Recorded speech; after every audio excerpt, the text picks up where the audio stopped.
தனுசு ராசி நேயர்களுக்கு 2026ஆம் ஆண்டை பொறுத்த வரைக்கும் ஃப்ரீக்வெண்ட்டாக இவங்க வந்து அஃபெக்ட் ஆகக்கூடிய ஒரு பிரச்சனை அப்படின்னா அலர்ஜிஸ், ரெஸ்பிரேட்டரி ப்ராப்ளம்ஸ் எல்லாம் இருக்கும். சில பேருக்கு வீசிங் இருக்கலாம், சில பேருக்கு சைனசைட்டிஸ் ப்ராப்ளம் இருக்கலாம், மைக்ரைன் ஹெட்டேக்கு, கிளஸ்டர் ஹெட்டேக்னு ரொம்ப பெயின்ஃபுல்லான ஒரு ஹெட்டேக்கு.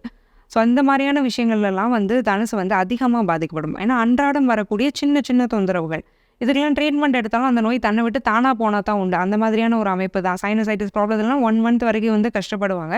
ஸோ சுக்கிரன் வந்து 6ஆம் அதிபதியாக இருக்கிறதுனாலையும் 2ஆம் இடத்துலேருந்து இந்த வருஷத்தை தொடங்குறதுனாலையும் இந்த மாதிரியான பிரச்சனைகளுக்கு அதிகமாக ஆட்படுவாங்க தனுசு ராசிக்காரங்க. இவங்க சித்தால மெடிசன் எடுத்துக்கும் போது அதனால் நல்ல நிவர்த்தி அப்படிங்கிறது கிடைக்கும். அதே மாதிரி இவங்களோட லைஃப் ஸ்டைல் சேஞ்சஸ் கொஞ்சம் கொண்டு வரணும். சில ஃபுட்டு வந்து இந்த மாதிரியான அலர்ஜிஸை ட்ரிகர் பண்ணும். பட் தெரியும் இவங்களுக்கும் வந்து ட்ரிகர் பண்ணணும். ஆனாலும் அதே சாப்பாடை சாப்பிட்டுட்டே இருப்பாங்க.